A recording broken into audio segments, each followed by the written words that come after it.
welcome to NPS Now, your source for news and information about Norfolk Public Schools. I'm your host, Karen Tanner. And with me today is Monica Robinson, Senior Coordinator for English. Welcome to NPS Now, Monica. Thank you. I'm happy to be here. Yeah, great. I'm surprised I haven't had you on the show, but good to have you today. And I'd like to start our conversation about you. You've been with Norfolk for quite some time, and you have a special accolade that we'd like to talk about today. You were our former Teacher of the Year for the entire district. Yes. Tell me about your career here and that special award you received. I've been working for Norfolk for about 19 years. I started out as an English teacher at Norview High School, and then became department chair and moved to Booker T. And at Booker T is when I was building Teacher of the Year and also District Teacher of the Year. And what year was that? 2006. 2006. Yes. How was that honor? I mean, what did it mean to you? It meant a lot. It meant a validation for all of the hard work that I attempted to do. One of my students wrote a recommendation for me, and so that's who I want to honor and to get accolades from. And so the fact that one of my students wrote a recommendation for me, it was exciting. That's great. That's great. We're glad to have had you selected. Now, English can be a very challenging subject for our students. How are we making it exciting and fun?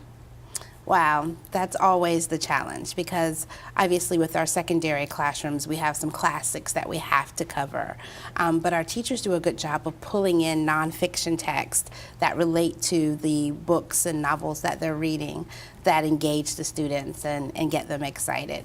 And we use a lot of graphic organizers and hands-on activities to engage the students as well. So how important is it for students to get those fundamental reading concepts during the pre-K and second grade years? There's nothing more important than that. That's the foundation, and if they don't get that foundation, then we see that our students struggle in upper elementary, middle, and high school.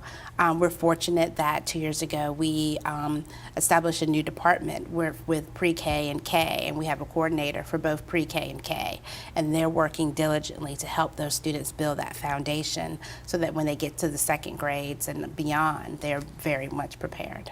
And the writing parts for the SOLs happened in March. So next, what's coming up with this next text, and what does it involve for the students to take to prepare? Yes, students took the writing test in March, and that test is a two-part test where students write an essay, and then they also have to complete a multiple choice component. Mm-hmm. The reading test that they'll take next month will ask the students to read multiple passages. As early as third grade, they could have 4 to 5 passages that they'll have to read: fiction, nonfiction, poem, and non-technical, like a flyer or brochure.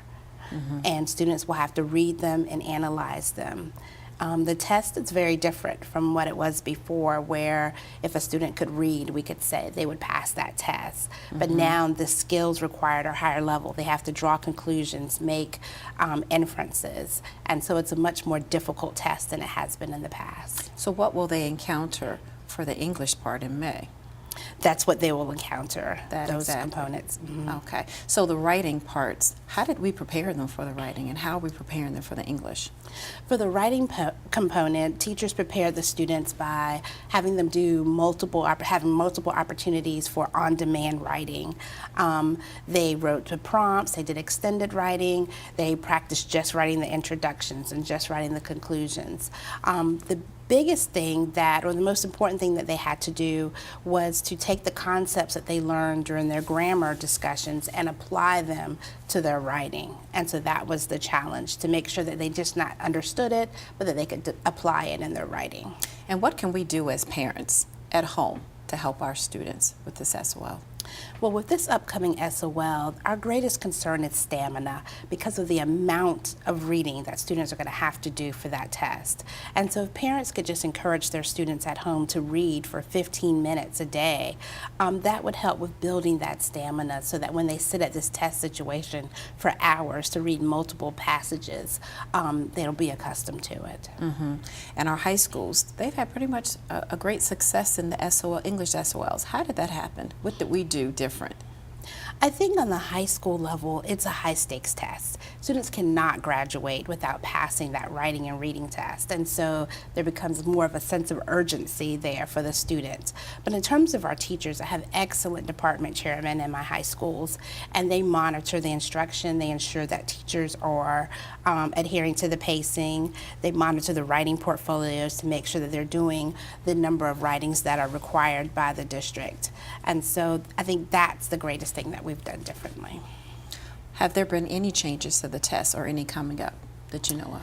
Yes, 2 years ago, the test changed, and it changed drastically. With the new test, they incorporated multiple response questions where students did not just have to pick A, but they may have to A, B, and C. They had graphic organizers that they had to fill in online. And so that has created a great challenge for our students, as well as the vocabulary component. Do you think that's kind of helped us because the grades, the scores have come up higher, so you think that was a plus for our students? The first year, all of our schools declined somewhat with the new test, and the VDOE has said that's to be expected. But I think that, especially with the high school, they understood the challenges, and they realized that they had to adjust their teaching. And that's our challenge. We can't teach the same way we did 5 years ago and get the same results because the test is so much different. In addition to what we're doing in the classrooms, are there any good websites or programs for our students to participate in to help them in these SOLs? Oh yes, there are many. One of the websites that we've been recommending is Teen Tribune because it has up-to-date nonfiction text, and the teachers can assign the passages to the students based on their Lexile level. And then parents can access Teen Tribune for free at home, and the students can read those passages. And it's exciting because they keep abreast of current, what's been released on the news currently. And each high school, I'm sure they have their own type of remediation or support in the schools, or is it a streamlined, every high school has this type of support for their students? No, several of our high schools have a support class just for the writing and reading SOL, especially for those seniors who are still trying to pass the test for graduation. Most of our schools have Saturday remediation and Saturday tutoring sessions to assist students with preparing for those tests. And I would say pretty much all of the high schools have that. So what does that look like if your child was, asked by letter, have your child come to remediation on Saturday? What does that look like? Is it recovering, reviewing what they learned in classes, or is it something totally different? Well, we're very much a data-driven district, and so one of the things that we strive to do is to look at that data and say, what did this child struggle with, or what did this group of students struggle with? And from there, that's what the remediation would focus on. If they struggled with main idea or summarizing, then that would be the focus of the remediation sessions. And usually they would divide it among multiple teachers. So you could go to this teacher if you're struggling with main idea. You could go to this teacher if you're struggling with drawing conclusions and making inferences. Great. You've shared some great tips and information, and I'm sure parents are well informed from watching this, and they'll make sure that their child is ready for the SOLs. Thank you. And thank you for joining us. Thank you. Stay tuned for more NPS Now.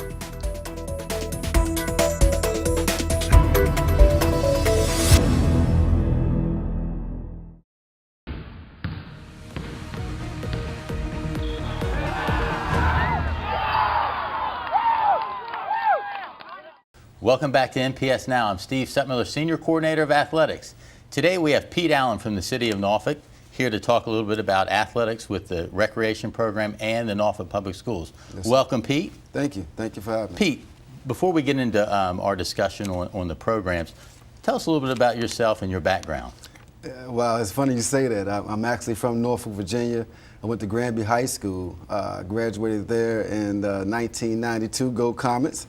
In saying that, I do have to say I really appreciate the coaching staff and the administration we had there when I was at Granby. Awesome people. Recently, Dr. Smith passed away, and he was an awesome guy, so I would like to... And that was your principal when you were at Granby High School? Yes, he was. Awesome man, great man. And also Coach Hudak, Coach Sawyer, Coach Lee, all those guys on the coaching staff, Mr. Sweeney. It was just, we had great leaders there. And well, you definitely played for some good coaches, and Yeah. and that's a great benefit for you. When you left Granby High School, where did you go then? I went to University of Virginia. I had a scholarship there, played there from 92 to 96. I had a chance to play on the ACC championship team to beat Florida State that year. Actually, we're the first team to beat Florida State in the ACC, so I'm really proud of that. Moved on, had a cup of coffee with a couple of professional leagues, NFL, Canada, World Football League. So after that, I came home and started coaching. Okay. Coached at Granby High School, Lake Taylor High School, Maury High School, and just had the privilege of working with some really good young men. And it's awesome to see them grow up and do the things they're doing as men now. Okay, well that's why you're here, Yes. To talk a little bit about what you do now, Yes. And how we relate together and how we complement each other's programs with the city and Norfolk Public School athletics. So let's talk a little bit about the partnership with the city. Tell us a little bit about that. Well, you know, it's been awesome. I've been in this position for the last 4 years, and just to see our relationship grow. We started off doing the Hershey Track and Field event maybe about 4 years ago, and we were really looking to get our numbers up, and you know, contacted you guys, and you know, from our relationship, we're able to raise our numbers to over 100 kids in that track program just by, you know, deciding to work together and move forward. With the best interest of the kids at heart, and it's just been awesome. Ever since then, you know, our baseball programs, anything that we want to promote to the city, we have the avenue of going through Norfolk Public Schools, and that's been a huge benefit in reaching some of these kids. All right, one aspect of our partnership is facilities use. Yes, yes. So discuss the facilities use agreement that we have with each other. Well, the way it works is that we rent open space, athletic fields in the city, but you guys, Norfolk Public School comes first. Mm-hmm. After that, which rightfully so, you know, school function. After that, it turns over to the recreation department. And we rent fields after 6 o'clock during the week and on the weekends. And it's a great agreement because it allows you guys to do everything that you need to do and have the opportunity for the kids to participate in sports. And also the younger kids on the weekends having practice in the evening gives them the opportunity to prepare and get ready for, you know, the high schools, the middle and high school programs. Okay, and that's been a good partnership. I know our athletic directors appreciate how you respond to them and coordinate the efforts between their facilities. So that aspect of the partnership is Yes. critical, and you've done a really nice job. I appreciate that, Coach. In doing that for us. Let's talk a little bit about some of the programs that the Recreation Athletic Inn has to offer that will eventually complement our high school programs, Yeah. our middle school and high school programs. Well, we offer football in the fall, in about November, we start our indoor soccer program, which is really taken off. We hired a young lady, Stephanie Miller, who coached at Old Dominion University and also played there. Mm-hmm. And she's just been, she hit the ground running, man. And the outdoor and indoor soccer programs are really just blowing up, so I'm really proud of her. Not just her, our whole staff over there. Because then you turn around and we have basketball, which is, you know, everybody knows in Norfolk, football and basketball, we've been really producing some athletes. And they got a young man, Kenny Clemens, who's running that program for us. We turn around and we go back to our outdoor program for soccer. And once again, like I said, Miss Miller's doing a heck of a job there. And then we have our baseball program. Okay. And this year, you know, we have a partnership with Major League Baseball. And what we offer the RBI program, which is Reviving Baseball in Inner Cities. It's a Major League Baseball initiative to get inner city kids playing baseball. So that's really picking up. We got, and that's more of a team effort because we really. And we've been involved with that probably for Yeah. about 6 or 7 years now. So that's been critical to our development of our current baseball program. Yes, yes. And like I said, that's been awesome because not only this relationship with you all, but the relationship with Major League Baseball. And we're opening up this year to other little leagues in the city. But I do have to mention this. We have Ben Jackson on the staff. He's doing a heck of a job.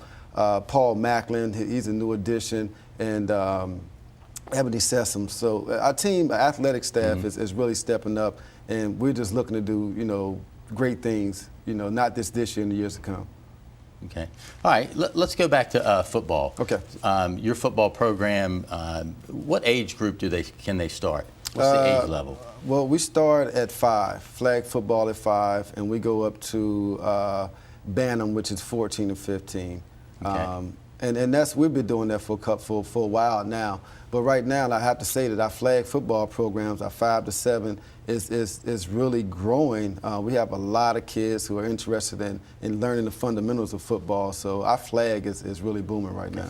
And with football, something that we're looking at next year with our middle school program is to allow student athletes to really participate on one team for a safety reason. Yes. And that concussion awareness has really kind of driven our thought process. Yeah. So, I mean, that's something that we're looking at for our program next year. Well, we're doing the same too, and I agree with you on that one. We have, I attended the USA Football Conference in February, and one of the things that they were really high on was trying to limit contact days.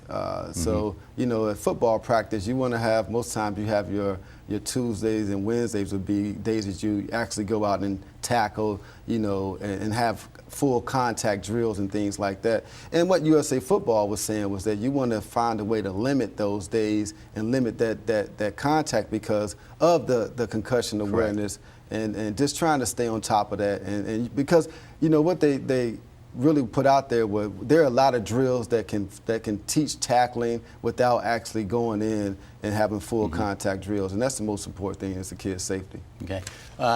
Now, you mentioned that your basketball program is strong, and we definitely see the benefit of the basketball program. Both boys and girls, we have, you know, teams that are in the state tournament year in and year out. Obviously, we have the Lake Taylor girls. You know, have won 3 state championships. So, you know, that program kind of is self-sufficient. It produces.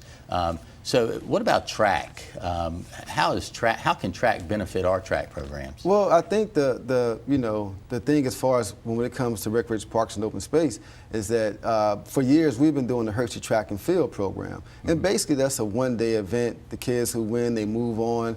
But as far as in Norfolk, it's a one-day event. Okay. And what we've done, because Hershey Track has ended, last year was the last year for Hershey Track and Field, we've moved on to AAU track. And that's awesome because it allows us to have multiple meets in preparation for the local district meet. And it also makes us eligible for the Junior Olympics, which is coming to town in August.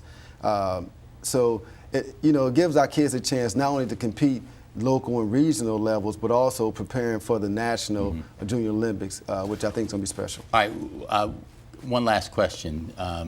You know, our athletic programs are geared towards the student athlete, and academics is key. Yes. How does the city recreation athletic programs address that? Well, and that's what we're trying to move towards is making sure that we have a program in place that our kids just don't focus on athletics. So we're looking at having the coaches participate a lot more in the academic side of things. We have something in place where, you know, the students, if they're not behaving, if they get suspended from school, they can't play. Okay. If their grades up to par, they can't play. So what we want to do is to get with the recreation league coaches to actually educate them so that they can go back and educate the parents on NCAA requirements and eligibility rules. So we're looking at having more of a, what working on is a youth symposium. The kids can come in, the parents can come in and get educated on what it takes to. Well, it sounds like both of those are paralleling each other. Yes. You know, we need that support at the recreation level because they're coming to us, and they need to understand that academics is number one,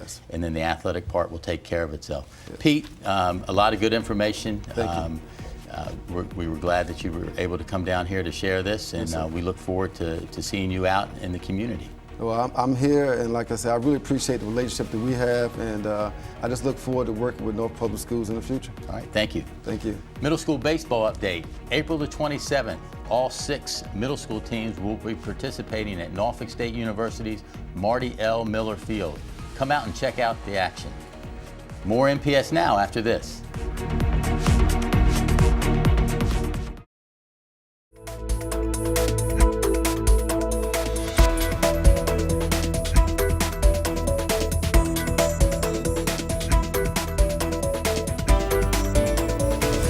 Welcome back to NPS Now. With me now is Andrea Disney, teacher specialist in academic rigor, and Tony Kershasky, English AP teacher at Maury High School.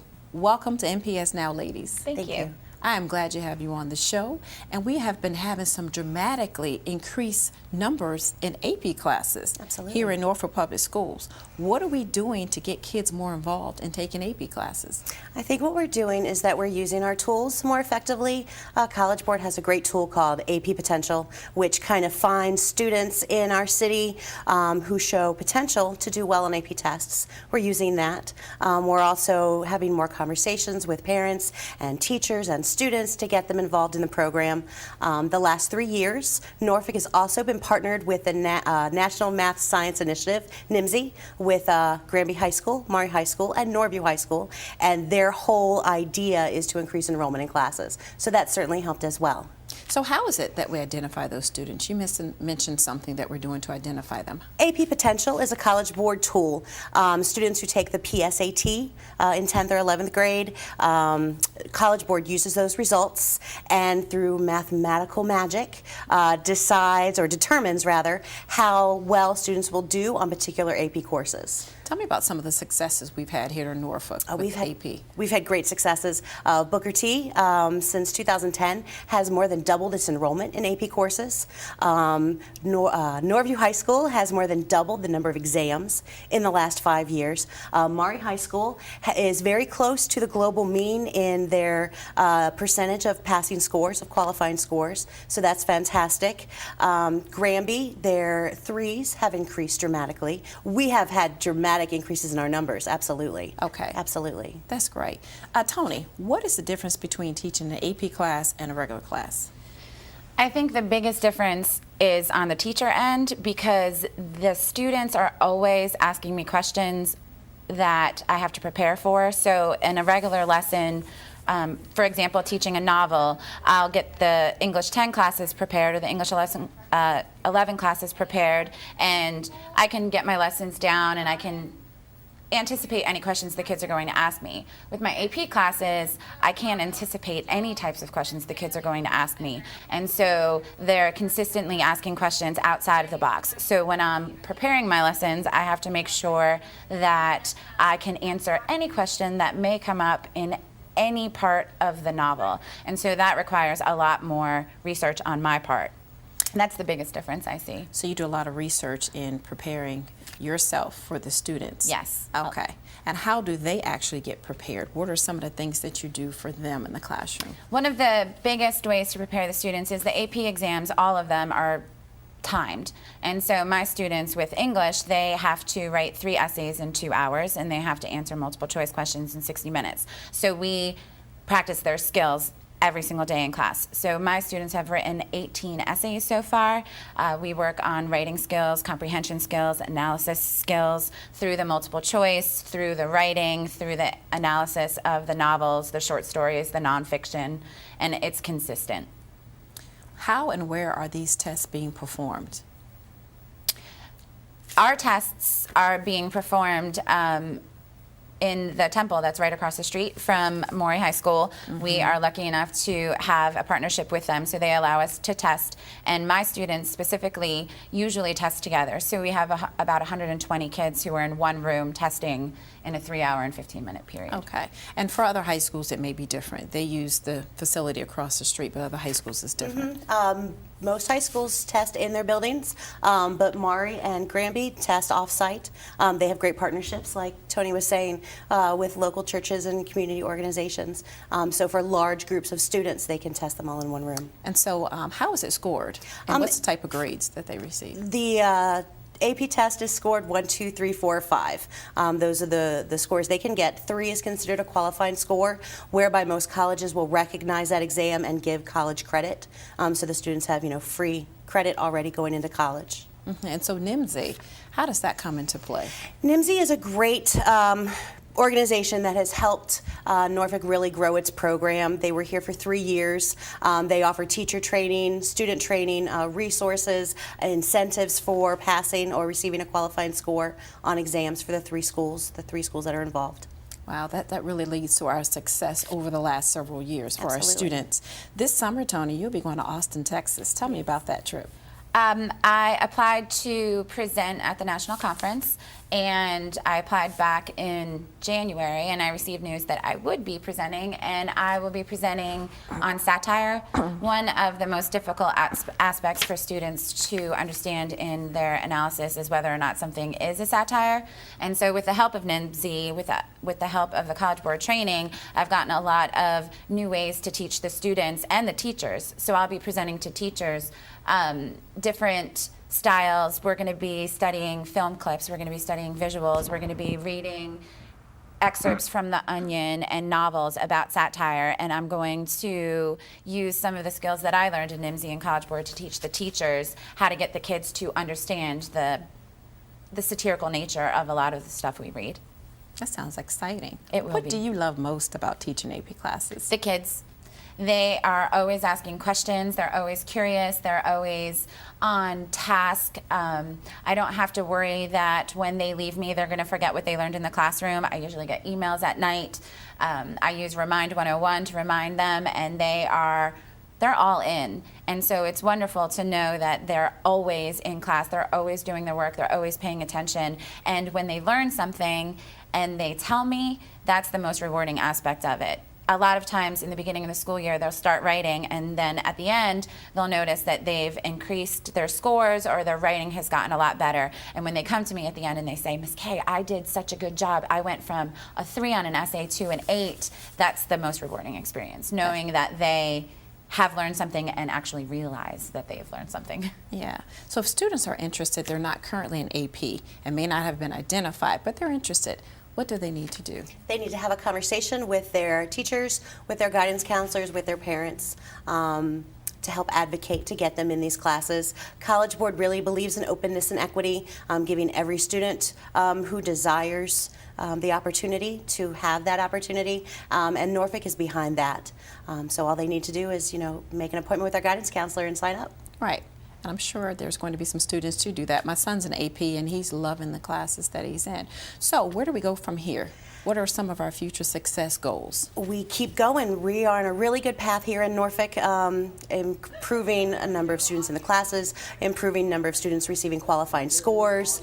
We just keep up the good work that we've, had over the last 5, 6, 7 years. We just keep moving forward.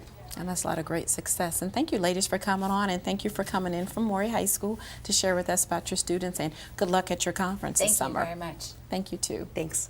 And we want to thank you for watching NPS Now. It airs weekly on WNPS, Channel 47, or you can view us online at www.npsk12.com.